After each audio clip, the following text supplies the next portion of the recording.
Don't forget to subscribe the channel, and for more updates, press the bell icon.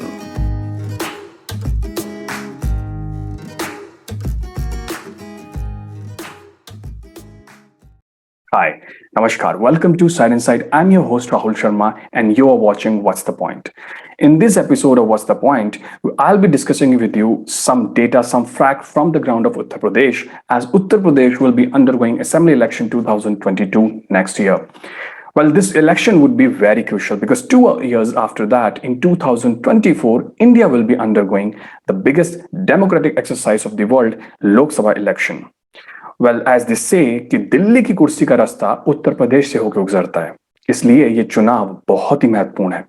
Well, it's too early to gauge the mood of the people of Uttar Pradesh, but when the most reliable and renowned psephologist of this country has come up with some number and data, you can't ignore that. Yes, today I'm joined by Pradeep Bhandari, who is the founder and CEO of Jan Ki Baat. He's an author of the book Modi Mandate 2019. So let's discuss his analysis from the ground of Uttar Pradesh in this episode of What's the Point?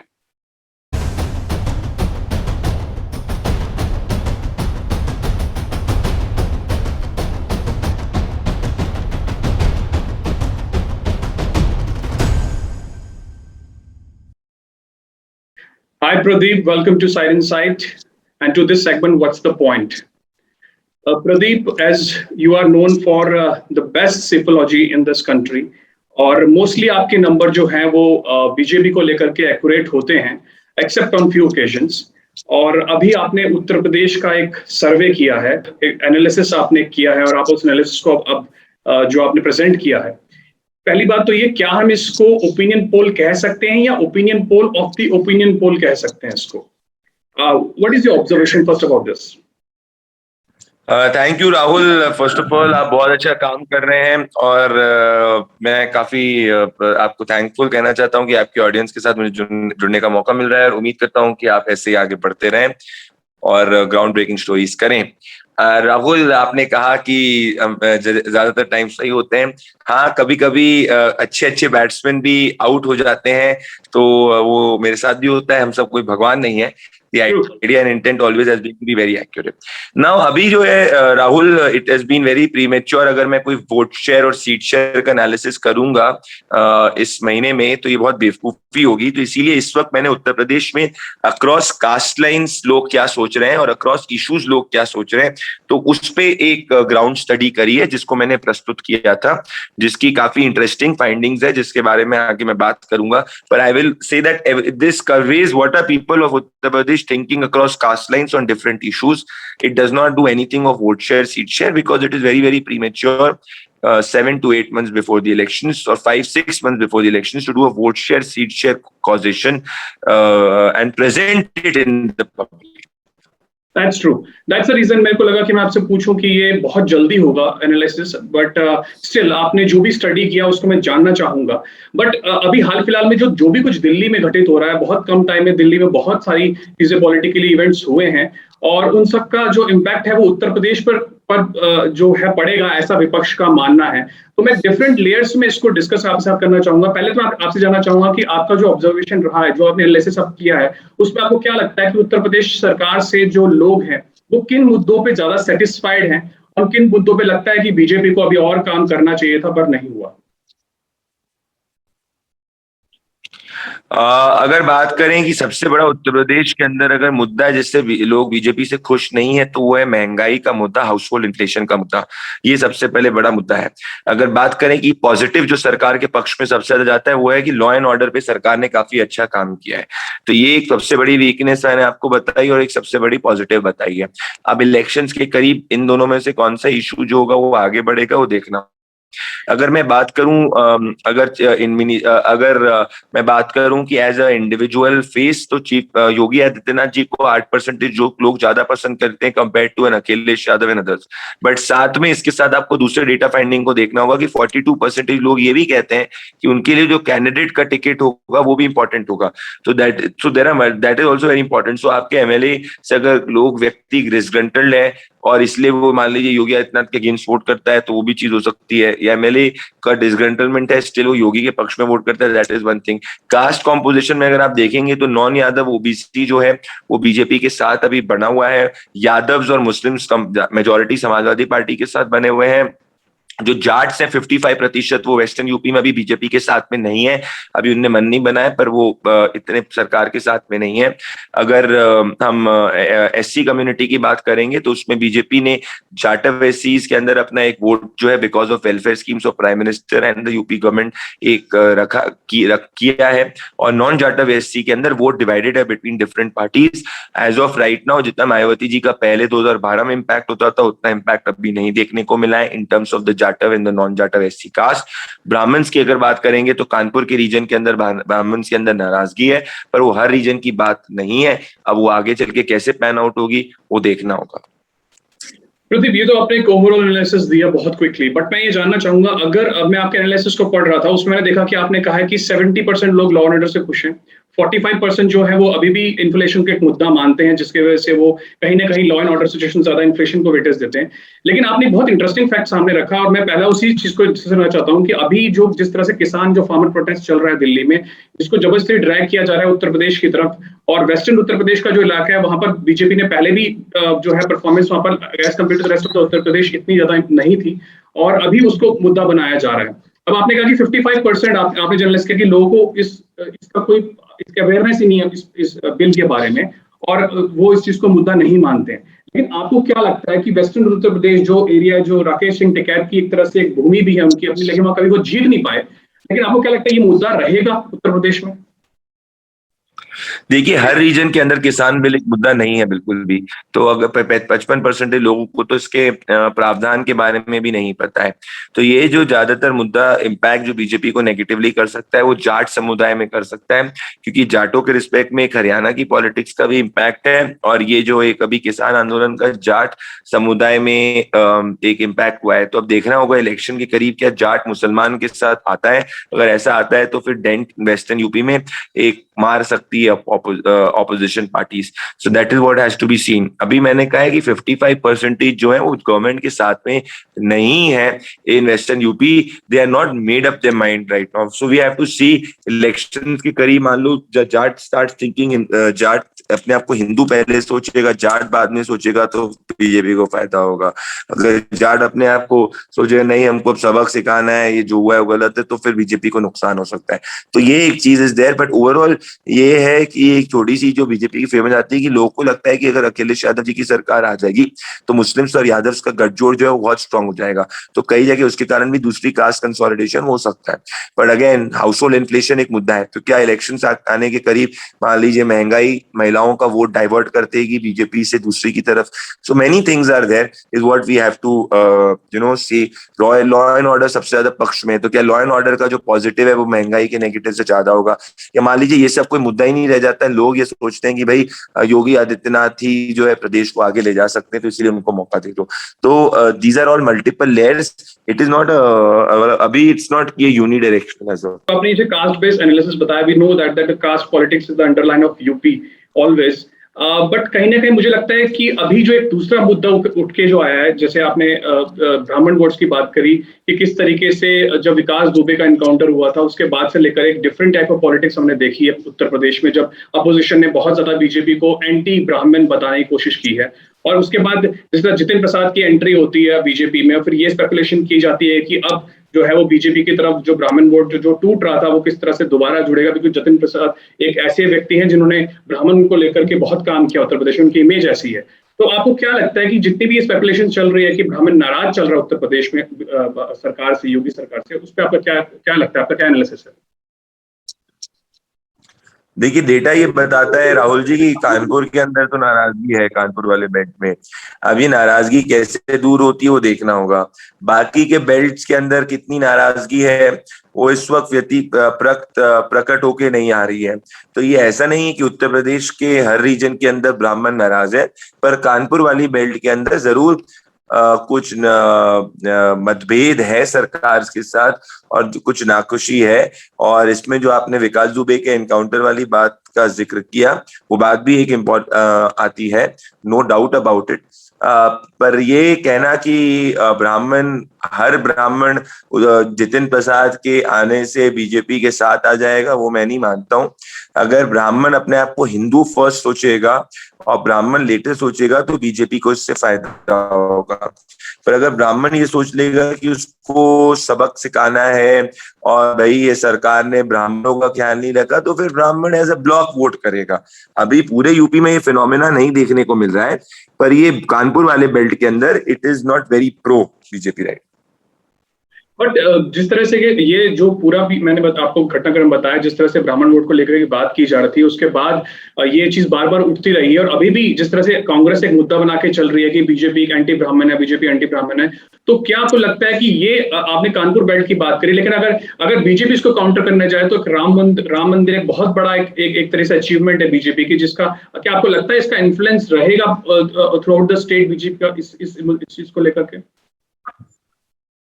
हमने जब ये ground पे पूछा था राहुल, तो 33% लोगों ने कहा था राम मंदिर बहुत बड़ा मुद्दा है लोगों ने, पर इसमें 40% लोगों ने बोला कि राम मंदिर बना दिया इसलिए यूपी चुनाव में वोट करेंगे, ऐसा नहीं है। राम मंदिर बनाने के लिए 80% लोग पर्टिकुलरली हिंदूज के अंदर पक्ष में थे और धन्यवाद करना चाहते हैं, पर वो कह रहे हैं कि उत्तर प्रदेश का चुनाव है, तो ऐसा नहीं कि राम मंदिर बन गया तो पूरा का पूरा वोट जो है उत्तर प्रदेश असेंबली इलेक्शंस के अंदर बीजेपी को चले जाएगा। जो बीजेपी को वोट उत्तर प्रदेश में जाएगा वो चीफ मिनिस्टर योगी आदित्यनाथ को अगर ज्यादा लोग चाहते हैं विज़वी अखिलेश यादव जी, तो उसमें जाएगा। अगर जैसे कि आपको मैंने कहा था कि कास्ट की कॉम्पोजिशन काफी इंपॉर्टेंट होती है, तो अगर नॉन यादव ओबीसी बीजेपी के साथ जुड़ा रहता है और उसके साथ में बाकी की कास्ट में मान लीजिए एसटीज के अंदर डेंट बीजेपी बना पाती है तो बीजेपी को एज होगी। पर हम जैसे कि जाट वोटर है वेस्ट के अंदर, वो अभी उसने अपना मन नहीं बनाया, तो वो एक चिंता का विषय है। ब्राह्मण कानपुर वाली बेल्ट के अंदर भी चिंता का विषय है। आगे चल के दीपावली के बाद कैसे होती है, क्या चीजें होती है, कितना कौन किसको मना पाता है, we have to see that. Okay, so चलिए ये तो एक कास्ट बेस्ड की बात करी, लेकिन कहीं ना कहीं अगर मैं रिमेनिंग कास्ट की बात करूं, उसमें जो MY समीकरण रहा है वो सपा की हमेशा स्ट्रेंथ रही है। अब लेकिन मुस्लिम वोट्स में भी देखा जाए तो शिया जो वोट है, वो जो कम्युनिटी है ऐसे, वो बीजेपी का कहीं ना कहीं एक दबे स्वर में सपोर्टर रहा है हमेशा और वोट भी किया है। लेकिन अब जो जिस तरह से एक ये लव जिहाद का जो बिल पास हुआ, पॉपुलेशन कंट्रोल जो बिल है उसकी जो बात हो रही है, इनको देखने के बाद जिस तरह से केसेस वहां पर आए हैं उन पर यूपी सरकार ने बहुत कड़े से पुलिस ने इस पर एक्शन लिया है, क्या आपको लगता है कहीं ना कहीं मुस्लिम्स की जो कम्युनिटी है उनमें कहीं ना कहीं एक इनसिक्योरिटी रहेगी इस चीज को लेकर, खासकर शिया वोट की बात कर रहा हूं मैं? मुझे लगता है कि शिया वोट बहुत मार्जिनल है Rahul. It is not that much कि it will influence the verdict in a very big way. Now Muslims और यादव मेजॉरिटी अखिलेश यादव जी के साथ ही रहेंगे। 90% Yadav and more than 80% Muslims will stand with Samajwadi party. उसमें कोई दो राय नहीं है आज की स्थिति के अंदर, ये मैं आपसे कहना चाहता हूँ। तो बात रही आपकी लव जिहाद का आने की, ये सब चीजें हिंदू वोट को कंसोलिडेट कर सकता है, वो इंपॉर्टेंट चीज होगी। तो अगर वो हिंदू वोट कंसोलिडेट होता है तो इससे बीजेपी को फायदा होगा। और जैसे कि ये तालिबान का भी आतंक हुआ है, इससे लोगों को एक भी चीज समझ में आई है कि बॉस अगर अपीजमेंट वाली सरकार आती है तो हिंदू को ऐसा लग सकता है कि भाई ऐसा ना हो कि अगर हम ये योगी आदित्यनाथ नहीं है और अखिलेश यादव आ गए तो मुस्लिम्स और यादव हावी हो जाएंगे। तो ये भी एक सबकॉन्शियस चीज इज देयर। तो ये कैसे पैन आउट होगी वो देखना होगा। तो मल्टीपल फैक्टर्स है राहुल। अभी से ये कहना कि कौन सा चुनाव को निर्धारित करेगा ये थोड़ा सा मैं कहता हूँ प्रीमेच्योर होगा।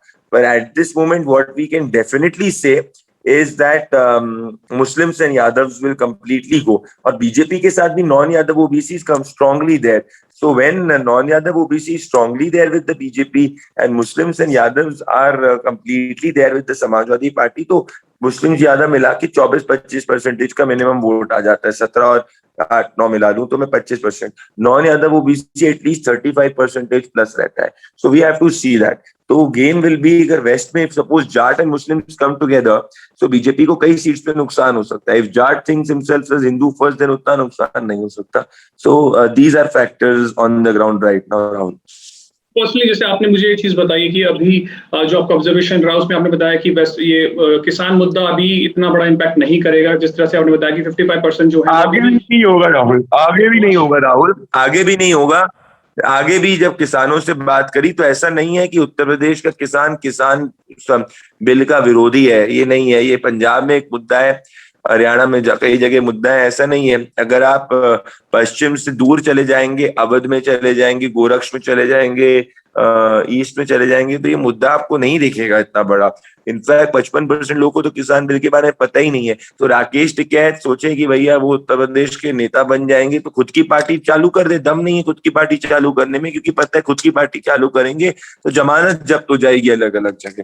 तो यथार्थ की स्थिति ये, वेस्ट के अंदर डायनामिक्स प्ले हो सकते हैं, नो डाउट अबाउट इट। लेकिन कहीं ना कहीं एक चीज जो है वो बहुत बड़ा जो फैक्टर प्ले किया है जिस चीज ने, वो रहा है कि कोविड के दौरान, कोविड वेव 2 के दौरान जिस तरह से कोविड मैनेजमेंट को लेकर के बार बार सवाल उठे हैं, चाहे हम कहें कि किसान मुद्दा नहीं है, हम चाहे कि कहें कि चलिए ब्राह्मण एंटी ब्राह्मण जो बनाने की कोशिश की जा रही है वो एक मुद्दा नहीं है, लेकिन कहीं ना कहीं ये जो कोविड मैनेजमेंट, मैं नहीं कह रहा नहीं ये मुद्दा, मैं नहीं कह रहा हूँ नहीं ये मुद्दा राहुल, मैं तो कह रहा हूँ कि है नाराजगी कानपुर वाले बेल्ट में। मैं तो कह रहा हूँ नाराजगी है। मैं तो कह रहा हूँ कि महंगाई, लोग कह रहे हैं कि महंगाई एक मुद्दा, चुनाव के करीब क्या मुद्दा बनेगा वो तो चुनाव के करीब ही निर्णय ले पाएंगे। तो मैं तो कह रहा हूँ कि सबसे ज्यादा उत्तर प्रदेश में लोगों ने बोला है महंगाई, स्ट्रेंथ में लॉ एंड ऑर्डर का है, तो ये तो चीज है। तो लोग मुन्ना बनाने की बात, ये तो डिपेंड करेगा कि इलेक्शन के करीब जनता क्या सोचती है। ये मैं आपसे कहना चाहता हूं। पर कोविड की अगर आपने जैसे की बात करी तो इस पे 45% लोगों ने कहा है कि they have rated the government average और अबव एवरेज। तो ऐसा नहीं है कि कोरोना में योगी सरकार की हैंडलिंग की वजह से मैसिव एंगर है। तो वो जो पूरा एक नैरेटिव चलाया गया था कि भाई फायर जल रहे हैं, ये सब हो रहा, सरकार कुछ नहीं कर रही, उस पे ऐसा नहीं है कि ये अति गुस्सा बहुत ज्यादा है। ज्यादा समस्या तो महंगाई की है जो लोगों ने जमीन पे बोली, रादर देन दिस। तो आपको ओवरऑल, अगर आपने जिस तरह से बात करी, ओवरऑल आपको क्या लगता है कि फर्स्ट ऑफ ऑल ये तो हमें पता है कि it's too early to decide, but जो भी आपने ये सर्वे किया जिसका आप एनालिसिस मुझे दे रहे हैं, इसका कोई जो पर्पस रहा होगा, वो सोल पर्पस क्या था इसको एनालाइज करने का, क्या उसके आउटकम्स आए? इस पर्पस ये एनालाइज करने का था राहुल कि क्या इस वक्त इलेक्शन जो है, क्या वहां पे एक मैसिव एंटी गवर्नमेंट करंट है, क्या मैसिव प्रो गवर्नमेंट करंट है, क्या सब कुछ योगी आदित्यनाथ जी के फेस पे ही है, क्या सब कुछ अखिलेश यादव के फेस पे है, अलग अलग कास्ट किधर जा रही है। और जो मुद्दे नेशनल मीडिया में चल रहे हैं, भले वो कोविड हैंडलिंग की आपने बात कर दी, भले वो राम मंदिर की बात कर दी, भले वो किसान बिल की बात कर दी, भले वो जाट वोट किधर जा रहा है उसकी बात कर दी, तो इन सब, भले महंगाई की बात कर दी, भले रूल ऑफ लॉ की बात कर दी, तो इनका चुनाव में कितना प्रभाव पड़ सकता है। तो सरकार विफल कहाँ रही है, पक्ष में कहाँ गई, और कौन सी जाति कौन सी पार्टी की तरफ इंक्लाइन करते हुए देख रहा है। क्योंकि आपको पता है कि कास्ट कॉम्पोजिशन और कास्ट इंक्लिनेशन उत्तर प्रदेश के अंदर एक बहुत इंपॉर्टेंट फैक्टर और रोल प्ले करेगा। तो सबसे बड़ा टेक अवे यह है कि सरकार की सबसे बड़ी वीकनेस है महंगाई पे काबू नहीं कर पाना, सरकार की सबसे बड़ी स्ट्रेंथ है लॉ एंड ऑर्डर को अच्छे से मेंटेन करना। अगर पर्सनल लीडरशिप की बात की जाएगी तो Yogi Adityanath is over Akhilesh Yadav. Next सबसे बड़ा टेक अवे है कि अगर कास्ट वाइज बात की जाएगी तो non Yadav OBC majority with BJP, Yadav and Muslims majority with Samajwadi party, non Jatav SC vote के अंदर डिवीजन, जाटव एससी वोट के अंदर बीजेपी ने अच्छा होल्ड किया है। तो इस बार मायावती का प्रभाव 2012 जैसा नहीं होने की उम्मीद लग रही है। अगर नेक्स्ट बिग टेक अवे कि 40% लोगों ने कहा कि कैंडिडेट भी इंपॉर्टेंट होंगे। तो पार्टी अगर खराब कैंडिडेट को देगी और सोचेगी कि 2019 चुनाव में जैसे नरेंद्र मोदी जी के फेस पे होता है, ऐसा नहीं हो सकता है। ये चीज इज देयर। तो these are factors which we have encountered on the ground. और साथ में अगर कोई पार्टी बहुत अपीजमेंट करेगी राहुल, तो उसका काउंटर कंसोलिडेशन होने की भी चांसेस हैं। ये मैं आपने ये बहुत अच्छी बात उठाई, क्योंकि देखिए जिस तरह से चुनाव अभी हाल फिलहाल में लड़े गए हैं 2014 के बाद, वो नरेंद्र मोदी के चेहरे पर लड़े गए हैं। उसके बाद योगी एक अपने आप में चेहरा निकल के आते हैं। जो स्टेट इलेक्शन अगर उत्तर प्रदेश का देखें तो योगी के चेहरे पर चुनाव लड़ा जा सकता है। लेकिन एक बहुत अच्छी बात डेमोक्रेसी के लिए आपने कही कि अब जो वोटर है वो इंडिविजुअल एमएलए को देख करके उनको भी एज अ मेजर करके वोट दे रहा है। तो इस पे आप थोड़ा सा और बताएंगे किस तरीके से क्या फैक्टर रहा जिसको वो काउंट कर रहे थे इस चीज को लेकर के? देखिए, लोगों ने कई जगह बोला है लोगों ने कि भाई हमारे लिए, कि मान लीजिए समाजवादी पार्टी कोई भी पार्टी होगी, हमारे एमएलए में कौन सी कास्ट वाले को देगी, जिस व्यक्ति एमएलए ने काम नहीं किया अगर उसी को ही रिपीट करेगी। मान लीजिए कि एक कानपुर के बेल्ट में कई जगह एमएलए के खिलाफ ब्राह्मणों में रोष है, तो अगर उसी एमएलए को आप रिपीट कर दोगे तो फिर वो ब्राह्मण नेगेटिव जा सकते हैं। तो ये फैक्टर्स है। पर साथ में राहुल मान लीजिए इलेक्शन करीब आते आते ये सब पार्टीज अपीजमेंट पॉलिटिक्स करना चालू हो गई और ये मान लीजिए मुसलमान और यादव वोट को सपोर्ट करना चालू हो गई, तो हिंदू ये भी सोच सकता है कि अरे ये लोग आ गए तो हम एटलीस्ट जो लॉ एंड ऑर्डर मेंटेन है वो नहीं हो पाएगा, उन लोग को ज्यादा फायदा होगा, तो इससे काउंटर कंसोलिडेशन पूरी तरीके से होता है। अच्छा, एक बहुत बड़ी चीज जो मैं आपसे डिस्कशन आपने देखा होगा हाल फिलहाल में अपोजिशन पार्टीज जो हैं they are having a meeting together, वो एक तरह से कंसोलिडेट होकर के एक एक गठबंधन बना के चुनाव लड़ने की बात कर रहे हैं। अभी हाल फिलहाल में एक इंटरव्यू दिया जो कपिल सिब्बल ने एक दूसरे मीडिया प्लेटफॉर्म पे, उन्होंने कहा कि उन्होंने एक मीटिंग अभी एक पार्टी रखी थी अपने रेजिडेंस में और उन्होंने उस पार्टी के दौरान अपोजिशन पार्टी से जो भी उनकी डिस्कशन हुआ उसमें एक बहुत बड़ी चीज निकल के आई है कि वो उत्तर प्रदेश में अगर चुनाव लड़ने जाएंगे तो कहीं ना कहीं अनऑफिशियल जो वो क्लेम करे वही कर रहे हैं कि हम सपा को जो है वो फ्रंट पे रख करके चुनाव लड़ेंगे, हम नहीं चाहेंगे कि हम कम्पीट करेंगे। तो आपको क्या लगता है कितना इम्पैक्ट करेगा? होगा राहुल, इनकी एक टैसिट फ्रेंडली फाइट्स करेंगे ये लोग, जिसमें मतलब ये है कि अगर समाजवादी पार्टी को कहीं आगे बढ़त मिल रही होगी तो कांग्रेस पार्टी अगर 500 वोट भी ट्रांसफर कर सकती है तो 500 वोट ट्रांसफर करेगी।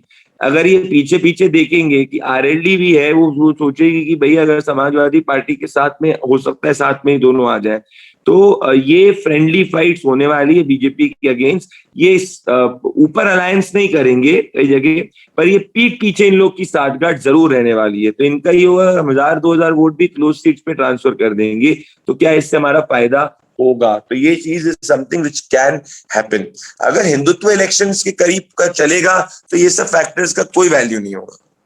नहीं, ये बात मैं इसलिए पूछ रहा हूँ प्रदीप, क्योंकि जिस तरीके से कांग्रेस के हम जानते हैं कि ऑलमोस्ट एक इंडियन सिचुएशन है कांग्रेस की इस वक्त उत्तर प्रदेश में, उस पर प्रियंका गांधी जितनी कोशिश कर सकती हैं she will be doing that. But क्या आपको लगता है कि सपा दोबारा से रीगेन कर पाएगी अपनी पोजीशन को अगर कांग्रेस छोड़ भी देती है मैदान? बसपा तो छोड़ेगी नहीं खैर, लेकिन अगर कांग्रेस मैदान छोड़ भी देती है, हालांकि कांग्रेस पिछले बार अलायंस इनका था, आपस में चुनाव लड़े थे, कुछ खास असर नहीं हुआ, अब अलग होकर चुनाव लड़ते हैं और सीट छोड़ भी देते हैं, तो क्या लगता है सपा अपने बुलबुते जो योगी सरकार है उसको टक्कर दे पाएगी? देखिए, सपा ही योगी सरकार की मेन पॉलिटिकल ओपोनेंट है। Congress is a non factor in Uttar Pradesh. It is just few 100,000 vote getter party at different places.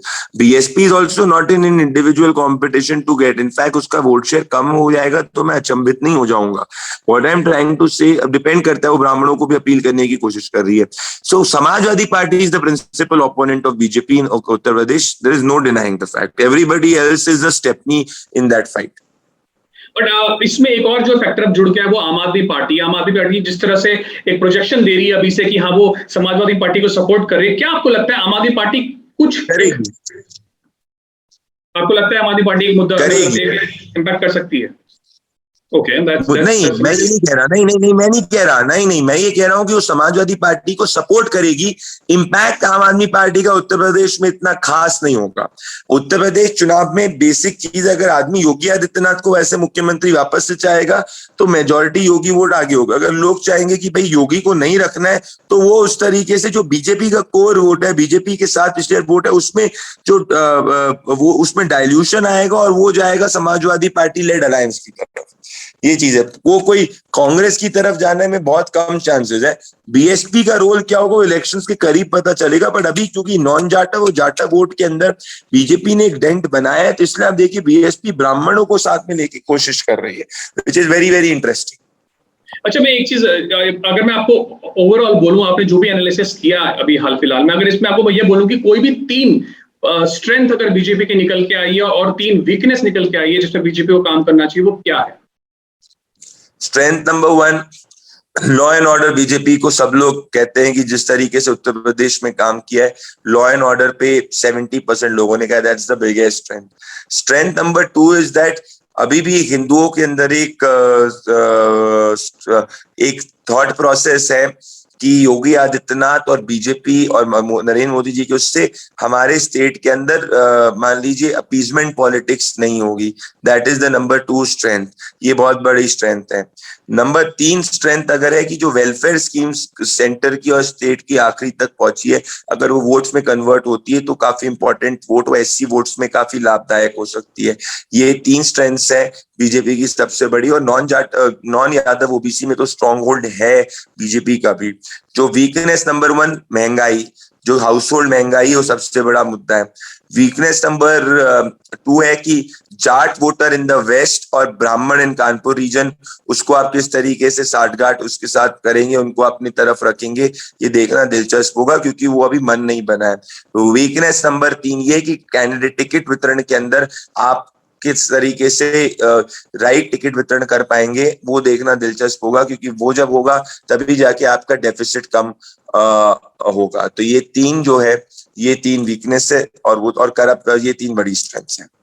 So eight you want to से कि जो केंद्र में बीजेपी की सरकार नरेंद्र मोदी की और स्टेट में योगी की सरकार, जो डबल इंजन की सरकार जो बार बार कही जाती है, तो आपको लगता है कि अभी बीजेपी ऑन ग्राउंड होल्ड करती है और बीजेपी के जीतने के चांसेस ज्यादा हैं? It's too premature I would say कि अगर ये कहना, लेकिन मैं नहीं कह सकता अभी।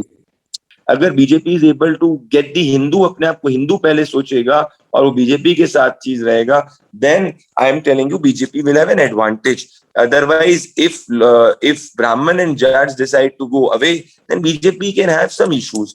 So this is what I can tell you at this moment. पर उत्तर प्रदेश चुनाव में ये जरूर एक सबकॉन्शियस लोगों के अंदर है कि ऐसा ना हो कि दूसरी तरफ, अगर जब दूसरी तरफ आएगी लोग, तो उससे मुस्लिम्स और पर्टिकुलरली मुस्लिम्स और क्या प्रति अपीजमेंट चालू हो सकता है। Everybody wants equality, nobody wants appeasement, so that counter consolidation can definitely happen. So if Hindutva works, BJP will be at a very big advantage.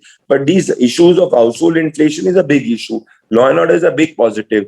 West में Jats are right now not completely, have decided their minds. So I would give this honest assessment. जब मुझे याद है, जब मैंने नंदीग्राम का चुनाव का भी प्रिडिक्ट किया था, किसी ने देश में नंदीग्राम का आकलन सही नहीं किया था। 10 दिन में नंदीग्राम कह रहा था और मैंने बोला था वो हारेगी। तो मुझे जमीन से जो मिलता है वो मैं बताता हूँ। कई बार कोई व्यक्ति भी खुद अचंभित हो जाता है कि ऐसे रिजल्ट्स कैसे आते हैं जैसे आने चाहिए थे। So sometimes it happens, that is the art of politics. You are correct 9 out of 10 times। लोगों को दिक्कत क्या है ना, लोग ये नहीं देखते कि भैया इस व्यक्ति ने असम में बोला था 75 सीट आएगी, 75 की 75 आई। इस व्यक्ति ने हेमंत बिस्व शर्मा को ऑनर बोला था कि आप जालूकबारी में ज्यादा मार्जिन से जीतोगे, वो ज्यादा चीज है। इस व्यक्ति ने इकलौता ने बोला था कि नंदीग्राम ममता हारेगी और हारी। अब चुनाव में जो गड़बड़ी, हैदराबाद की आपने अर्बन बॉडीज का जो प्रेडिक्शन दिया था, एक्यूरेट दिया था, दैट वाज बिहार के अंदर जब सब लोग 180 190 तेजस्वी यादव बोल रहे थे, मैं खुद कह रहा था नेक टू नेक का चुनाव होने वाला है। तो on facts, if you look at it, we are the most accurate in the country. But if a politician is not punished for getting, losing an election, and a politician goes ahead and starts campaigning for the next election, you can't blame a psephologist for sometimes getting it wrong. Yeah, but even great batsmen in the world sometimes make mistakes. So I don't want to quote something because I know that some of these trolls, they cannot see a young man doing good and doing honest work, so they will just pick off that. But what I can tell you, on the face of chief minister, अगर मैंने पूछा था, more people have said that Yogi Adityanath should come as a chief minister over Akhilesh Yadav. That is of no denying that fact. If this factor plays, then BJP will have an edge. But अगर ये cast composition BJP की बिगड़ गई तो दिक्कत हो सकती है, ये मैं कहना चाह रहा हूँ। Very true. सो अगर इस पूरे डिस्कशन को कंक्लूजन दिया जाए तो वो ये है कि हाँ, उत्तर प्रदेश में जो भाजपा की सरकार है उसके लॉ एंड ऑर्डर पॉलिसी से जो है वो लोग खुश हैं, लेकिन वही महंगाई एक मुद्दा है जिसपे लोग कहते हैं कि हाँ, उनको वो इम्पैक्ट कर रहा है। कोविड की मैनेजमेंट से लोग खुश हैं। किसान की का जो ये प्रोटेस्ट है उसको लोग अभी इतना नहीं एक मुद्दा मान रहे हैं उत्तर प्रदेश के अंदर। अगर हम खाली जो है वेस्टर्न उत्तर प्रदेश को छोड़ दें, उसके अलावा रेस्ट ऑफ उत्तर प्रदेश में इतना बड़ा मुद्दा नहीं है। तो अभी लेकिन इसके अलावा कुछ और कहना कि क्या होगा आने वाले समय में, वो बहुत जल्दबाजी होगी। हम प्रदीप से दोबारा जुड़ेंगे जब वो ओपिनियन पोल के नंबर्स एक्यूरेट लाएंगे तो हम बात करेंगे। प्रदीप, बहुत बहुत धन्यवाद इस डिस्कशन पे जुड़ने के लिए, साइड इन साइड से जुड़ने के लिए। ये आपका डेब्यू है। Thank you so much Rahul, आप अमेजिंग काम करते रहिए। I am also inspired by your work. I am hoping to see you get more and more success and do groundbreaking stories. Pleasure to speak to you. Thank you so much, Rahul. Always an admirer of your work. Thank you. Thank you so much. Thank you.